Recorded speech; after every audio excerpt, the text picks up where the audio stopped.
If you would like to have access to the extended reads, weekly card pulls for all signs, Aries all the way to Pisces, use the link in the description box. It is only $3.33 a month. Cannot beat that with a bet. So welcome back everyone to Array Tarot. I'm so excited for this moon cycle reading this week, and we're actually going to do something a little bit special to this. We're going to add a little bit of the other planets, like what's going on here, whoop-de-woo. But let's first off get started by saying hello. Hope you're doing well and swell and smashingly. I don't know why I did all that, but anyway, we're going to get started by channeling. Why do we channel? We just channel to show gratitude. We channel to connect deeply, because the more that you create a space for yourself, the more you're able to access these spaces of intuitive clairvoyance journey, and just to be like, thank you for your energetic helpers, your spirit guides, and say thank you to the universe for giving you this moment to hopefully bring some clarity and validation to your upcoming week. So let's start with the channel. Thank you, universe, for this opportunity to be in this moment, to share messages of health, wealth, abundance, wisdom for you. Please bring these messages in a clear and concise way so that anything that comes across be for the highest vibrational good only. We live in a constant state of gratitude. Ashe, ashe, ashe. Let that be your energy. Let that be your flow. Okay, so let's just first get kind of like a feeling for what happened last week. What happened last week is we have some lovely Queen of Wands energy. And so what I'm getting from this is, there was this full moon that happened. So I'm hoping that you really prioritized your self-care last week, and the celebration was centered around just enjoying the moment, enjoying life, enjoying energy, enjoying these things. So I hope that that's what came up for you last week. Let's see what else. Anything else about last week? You can keep it real, cards. I know, because sometimes I'd be like, I don't want to hear anything negative. Life's already negative. But sometimes you just got to keep it real. So Temperance came up. And so with Temperance is sending the message of learning balance, learning your flow, learning what works best for you. But it's almost like a movement. Not just like the balance of like Two of Pentacles, but more of a movement of this flowing in every aspect of your life, whether that is your healing, your health, your money, your relationships, your career, your passion, your free time, your creativity, just this balance. And what it's coming off is like you're learning how to tell the difference between your feelings and reality. And so because we have some Mercury and Gemini energy, and we're going to talk about Mercury in a little bit. Because we have some Mercury and Gemini energy, that's a lot of chitter chatter, okay? Chitter chatter that just flows in the mind. Anything else? And then we have the Hermit. So this is kind of giving a vibe of this being kind of reclusive, taking some time of self-healing. That's really what the prioritization is. Now, some people heal and become reclusive with others, but it's not something where it's just like if you're at your social peak, you are out and about and you're doing all this. No, it's just like, it might just be you. It might just be the people you're closest to, connecting with close friends. And just this energy right here. We have some Ace of Pentacles, and we have the World, and we also have the Hierophant.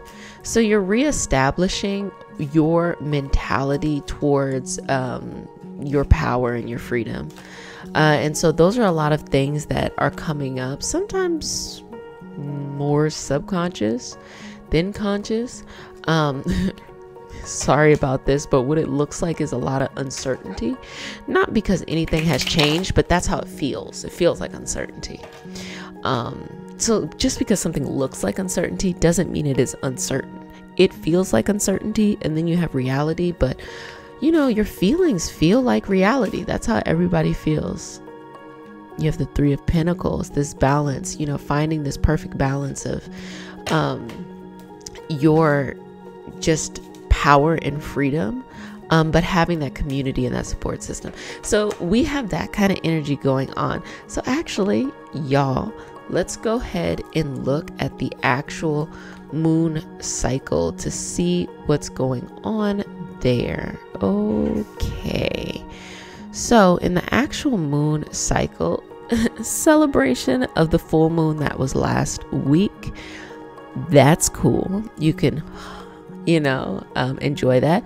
But as you peak, you also have to have that commitment of following through, because things can still fall apart if you do not follow through. And that's what this upcoming week is going to be talking about when it comes to the moon. It's going to be talking about just getting to that last quarter, following through, and taking it up another tier. Remember, we had this conversation that during this period, it's a 3-month tier. You're going in different tiers, okay?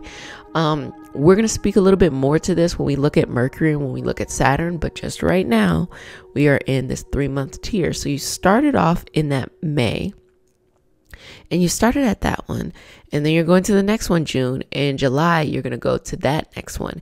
And then August brings a little bit of reprieve, but just a tiny bit in order to open up. And life hack, I've been saying this, when things feel uncertain, because if you feel uncertain about something, it could be one area or multiple areas. When you feel uncertain about something, other people are probably uncertain too. And when people are uncertain, they do not have the time to police the gates of entry into things. Why? Because when you're very confident about something, or you're very certain, then you'd be like, oh, no, this is how things should be done, da da da da. But if everybody has this opening of self-reflection, which we all should do, it feels a little like, so this is the perfect time. That's why I say it's a life hack.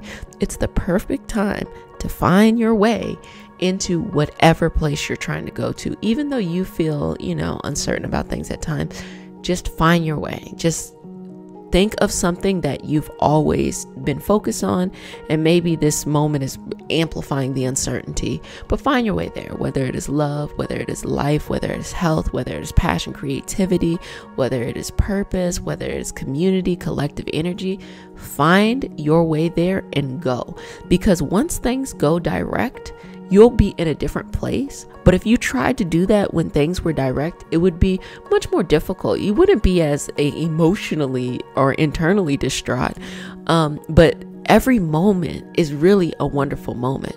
And this really isn't a time to start something brand new you just learned about and you're just going to go and do that. But maybe something that you have heard about before, that's kind of a part of your core values, or something you've been trying to do, but you've been kind of holding yourself back a little bit. And again, it won't be to the fullest level, because starting things in Mercury, in retrograde, it's going to be a lot of planning. It's going to be a lot of recalibrating of things, but that's okay. So starting off that Saturday, that Sunday, and that Monday, we have this waning gibbous, and this waning gibbous starts in Capricorn and into Aquarius. That is very much so Saturn energy, and a bit of Uranus in that Aquarius, but very much so Saturn energy. So it's a very hard knocks kind of feeling associated with it, but it's a feeling of determination. Like, I'm not afraid to do the hard work to get to where I need to go. So that's the mentality that's really going to start off the week. And I strongly believe that if you start your week off strong, you will be more likely to complete that week and feel fulfilled about what you're doing. If you start off a little maybe not as strong, you are constantly trying to play catch up, or constantly trying to refocus yourself, and then you kind of end up just being like, oh, okay, try again next week. So you have that energy going on. And then we are still in that waning gibbous on Tuesday. By Wednesday, you're going to meet that last quarter. So Tuesday, Wednesday, and Thursday, Pisces, that's when the energy is going to shift. That's when things are going to be you're going to feel like you're being called to something. Like before, it's like you knew, I have to do this in order to get to where I want to go. It's just a part of the process. But that Tuesday to Thursday energy is going to feel like, this is my calling. This is what I need to do. You're going to get a glimpse into the bigger picture of things, and you're going to see how this area, this little bit right now, plays into that bigger role right there. And then of course, going into the Thursday, Friday, and Saturday, you are going to be having this waning crescent. So you're getting or nearing another new moon, and you're looking at it from the perspective of that Aries energy, which is going to give a lot of fire and going to start something very, very new. So let's actually get some cards going here for the moon cycle. So we said that we were starting out about this last quarter. Can you bring us some messages, universe, that pertain to this last quarter energy? Something to be helpful for us. Thank you. Thank you. Thank you. Thank you. Okay. So I see movement and I see reflection that's happening here. So you have movement and you have reflection. So the last quarter is really basically saying, like, you got to get that, momentum to move in the direction that you need to move in here. And you need to go and flow in the direction that you need to go and flow in here. And the only way to be able to do this is to reflect on what is working and just keep on going. Because towards the end of the week, it's going to be like, ooh, just wanting to move in a direction. But the beginning of the week is going to be a little bit more strategic, like what needs to get done so I can do it.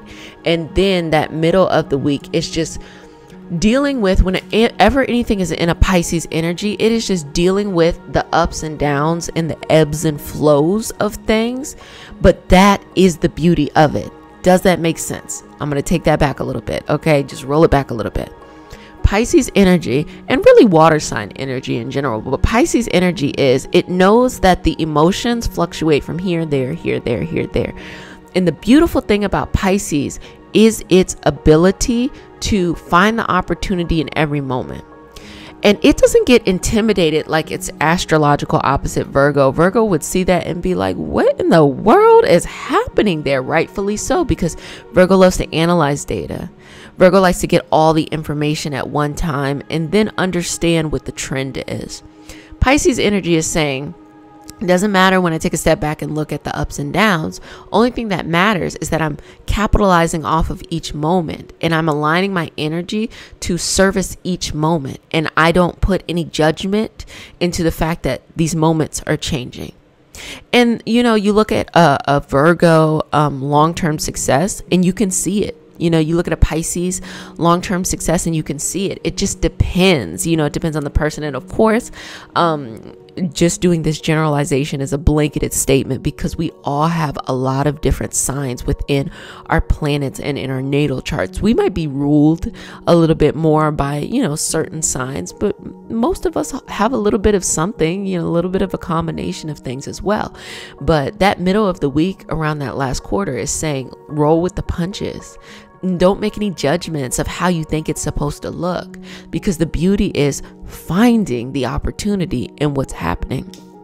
Then you have patience, boundaries, ancestors, and we also have death, and I'll get to that in a second.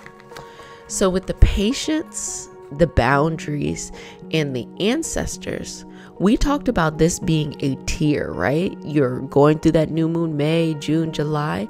That's what the patience is. You're understanding that you're putting the best effort that you can at that time, but you're not violating your boundaries. You're not overdoing things to a point where it's a detriment to you. And you are able to take that in the direction that you need to go into.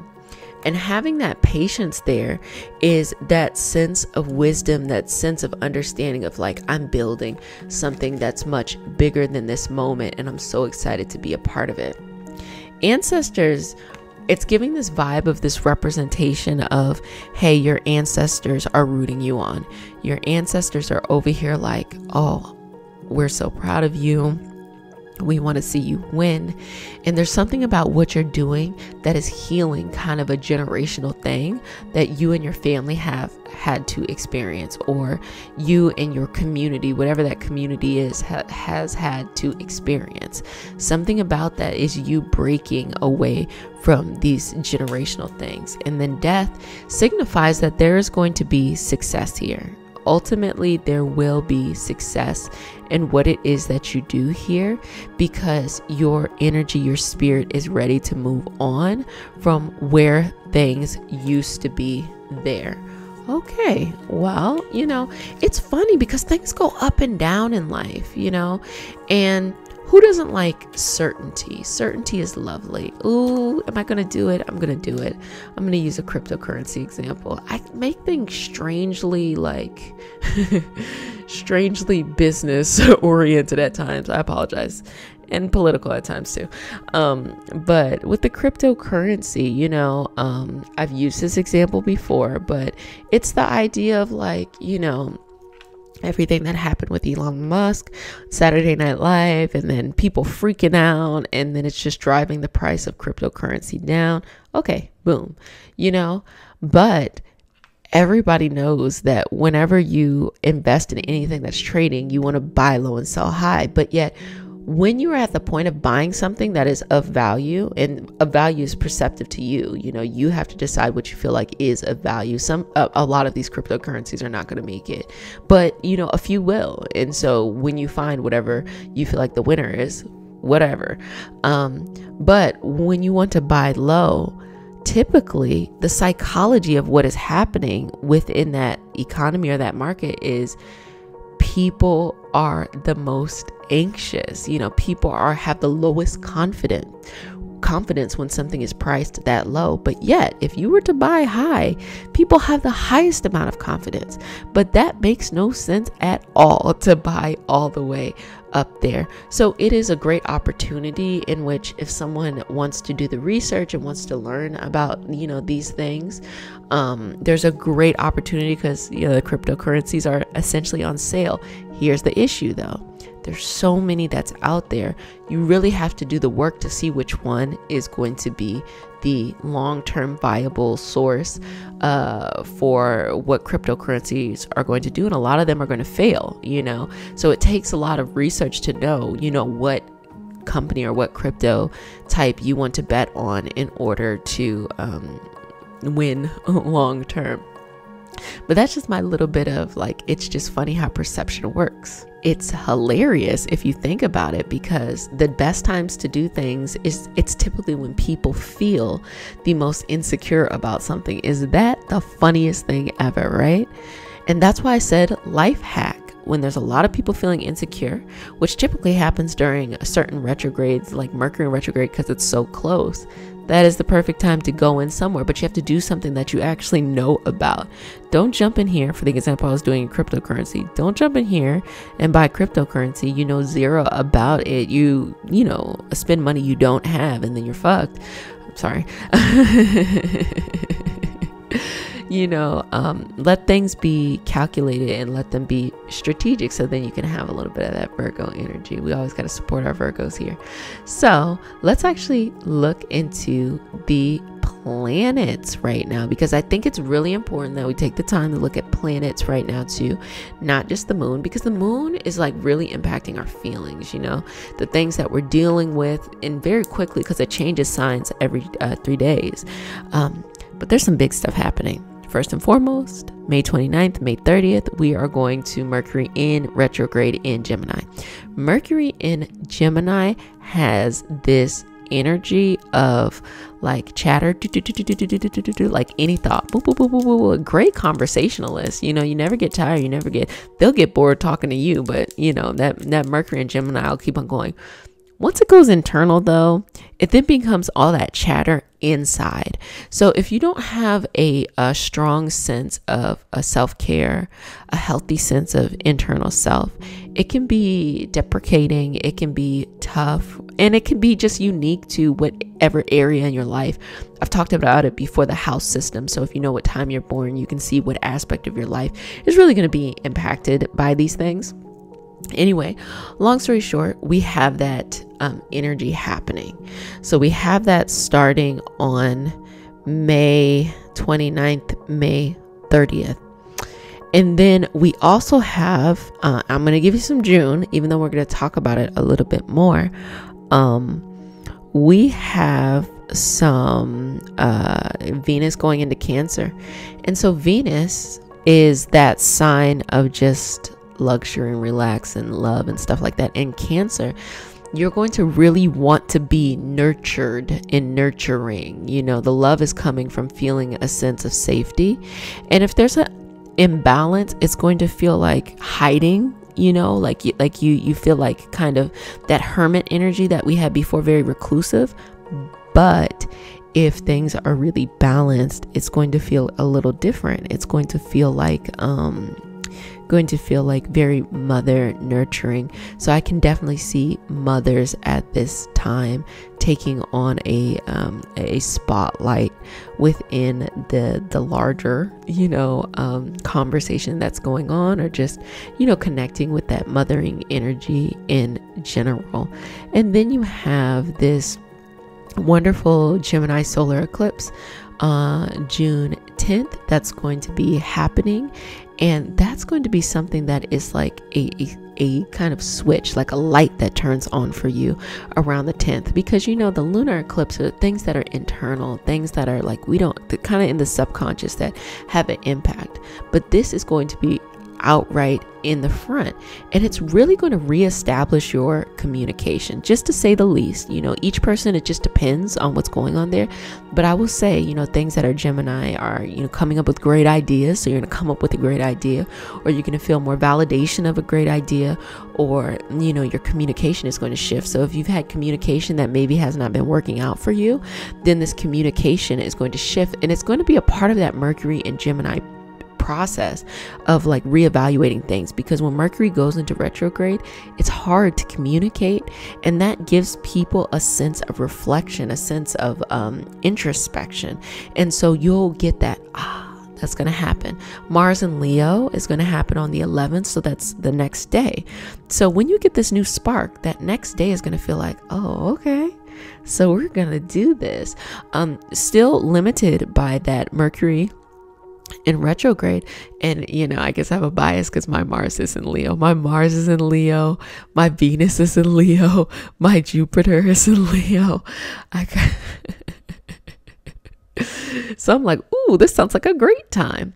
So then you have this Saturn-Uranus square that's going direct on that 14th, which is that connection of the, well, it's both very Aquarius, because Aquarius was ruled by Saturn, and then it became ruled by Uranus. So this understanding of a shock and awe, a change, and you know that it's going to be hard work that has to happen there. And there was a bit of a disconnect that was going on there, but now it's coming out a bit in the forefront. And then June 22nd, I'll get into June 20th in a second, but June 22nd is when that Mercury will go direct. Okay. And so all the stuff that you're learning in June will then start to flow more externally. So master it on the inside. You know, that's really what you learn. Like, you learn from the inside. You don't learn from the outside in. You learn from the inside out. And the outside is just a reflection of what's going on the inside. And then you take inventory during these certain transits to be able to go in and update your internal software there. And then June 20th, we have a Jupiter retrograde in Pisces, and that is also the summer solstice, and that is also when the sun goes into Cancer. Okay, so the energy is going to shift, much more nurturing. Summer solstice, you know, the brightest day of the year, a celebration within itself, depending on your lineage, or depending on if you want to do some spell work, some divination, some prayers, some mantra, setting intentions at this lightest time. You know, if you infuse things, you can infuse crystals at those times, infuse messages, you know, whatever it is that you're interested in. And then that Jupiter retrograde in Pisces. Now, Jupiter is growth. Jupiter actually originally ruled Pisces. And then Neptune took on Pisces, but originally Jupiter was assigned to Pisces. And Pisces feels good in Jupiter. It feels like boundarylessness and just constant growth.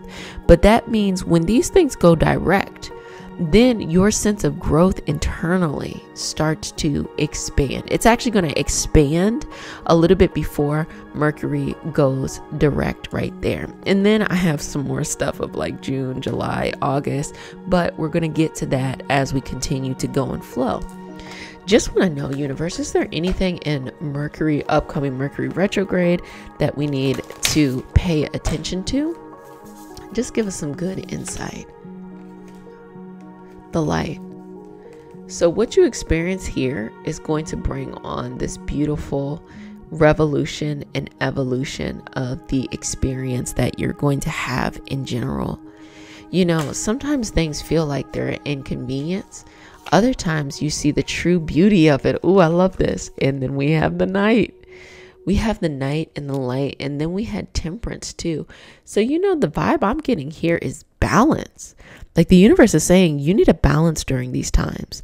That's what ultimate success will come from, having that balance of both things. And it's no longer the time to be overworking. And spring has sprung, y'all. So being able to be in a space where you are able to plant those seeds and till the ground to be able to grow those seeds up. Well, universe, is there any final thing that you want to tell us?